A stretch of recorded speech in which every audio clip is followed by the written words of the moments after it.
Bharatiya Janata party का नेतृत्व तय करता है किसको कैंडिडेट देना है और ये हमारी पार्टी का अंदरूनी मामला है।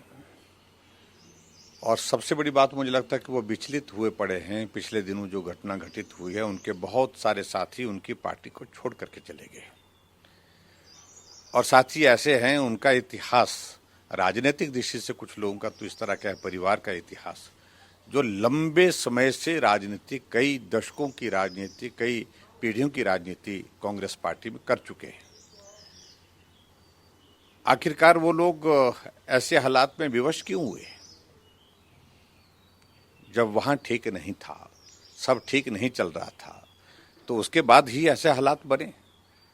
अगर वो लोकतांत्रिक व्यवस्था में विश्वास करते हुए इस बात को कहते हैं कि हम इस विचारधारा को अब छोड़ना चाहते हैं, अपनी पार्टी हमारी भारतीय जनता पार्टी होनी चाहिए, मोदी जी को मजबूत करना चाहते हैं, तो उसके लिए मुझे नहीं लगता कि उनको कोई आपत्ति होनी चाहिए। और आपत्ति के बाद ये भी मैं कहना चाहूँ कि उनके कोई सुझाव भी इस बारे में मांगे जाएंगे कि भारतीय जनता पार्टी में इसको हम लेंगे या नहीं लेंगे, वो हमारी पार्टी का विषय है। मुझे लगता है कि उनको यहीं तक अपनी बात कहनी चाहिए। और हिमाचल प्रदेश में जिस प्रकार से कांग्रेस पार्टी अस्त व्यस्त हो गई, बिखर गई, टुकड़े टुकड़े होकर के वो आने वाले समय में होने वाली है, क्योंकि बहुत सारे साथी चले गए उनके, बहुत सारे साथी जाने की तैयारी में हैं। और ऐसे हालात को देख करके कांग्रेस पार्टी का भविष्य जहां देश में नहीं है, वहां हिमाचल प्रदेश में भी नहीं है, ये उनके लिए बहुत बड़ी चिंता का विषय बना हुआ है। मुकेश ने कहा है कि ऑपरेशन लोटस कामयाब नहीं होगा, क्या कहें? ऐसा है कि वो पहले भी बातें कहते थे और वो यही कहते थे कि राज्यसभा की सीट के लिए हमने नॉमिनेशन जब फाइल किया तो कांग्रेस के बहुत सारे नेताओं ने टिप्पणियां की, 1 वोट 2 वोट हो सकता है ऐसे चले जाए। लेकिन भारतीय जनता पार्टी ऐसे ही बोलती थी, जैसे वो आज मैं सुन रहा था उनका कि सपने देख रहे हैं। ना हमने सपने तब देखे हैं, न आज देख रहे हैं। हम व्यवहारिक रूप से काम करते हैं और राज्यसभा के लिए वही बात को बताएं हमको कि वो तो 40 + 3 थे, 43 थे, वो 34 पर कैसे आ गए। भारतीय जनता पार्टी 25 थी, 25 से 34 पहुंची और अंततः जीत भाजपा की हुई। और इसी तरह से मैं ये कहूंगा कि मैं ज़्यादा उसमें कुछ कहना नहीं चाह रहा हूँ। आने वाले समय में क्या परिस्थितियाँ होंगी, क्या हालात होंगे, किस तरह की चीज़ें होंगी, उन चीज़ों को लेकर तब की बात कहनी होगी तब कहेंगे। लेकिन मैं इतना ज़रूर कहना चाहता हूँ, ऑपरेशन लोटस ना भारतीय जनता पार्टी ने करने की कोशिश की, ना करने की कोशिश करने की आवश्यकता है।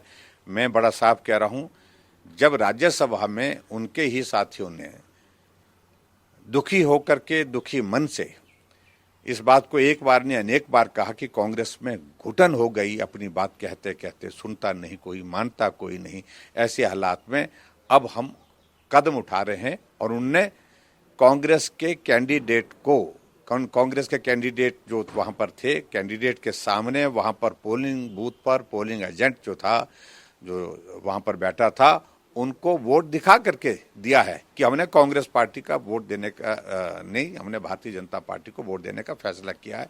ये कांग्रेस के ऑथोराइज्ड एजेंट को वहां पर दिखाया है, चोरी छुपे नहीं, खुलेआम दिखाया है।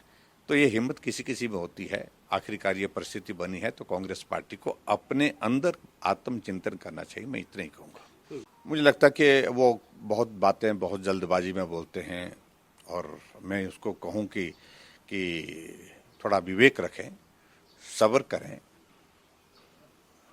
काम करने के लिए कोई भी आदमी कहीं जा सकता है, किसी भी फील्ड में जा सकता है। उसके बाद अगर वो राजनीतिक क्षेत्र में आता है तो मुझे लगता है कि इस प्रकार की टिप्पणियों से उनको बचना चाहिए, उनको नहीं करना चाहिए।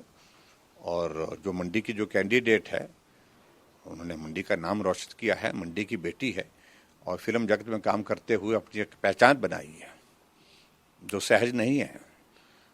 और उस पहचान के बाद अब राजनीतिक क्षेत्र में आने का उन्होंने जब निर्णय किया है, पार्टी ने उनको हमारी टिकट दिया है और मुझे पूरा भरोसा है कि यहाँ पर भी उसी जज्बे के साथ वो काम करेंगी, लोगों की सेवा करेंगी।